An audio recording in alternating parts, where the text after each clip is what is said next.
আল্লাহ যাকে মাফ করতে চাইবেন তাকে একটা পর্দার আড়ালে নিয়ে যাবেন, জিজ্ঞেস করবেন, এই বান্দা এইসব কাজ করছো।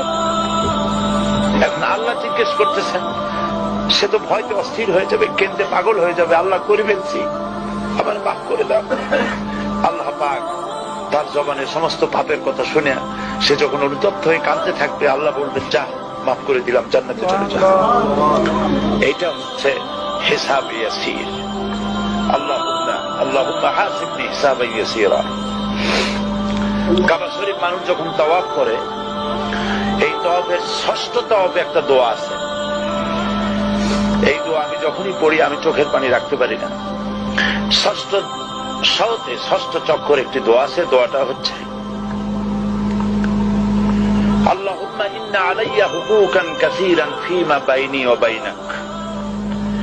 আয় আমার রব, তোমার সাথে আর আমার সাথে অনেক দেনা পাওনা আছে, আর তোমার বান্দাদের সাথেও আমার অনেক দেনা পাওনা আছে।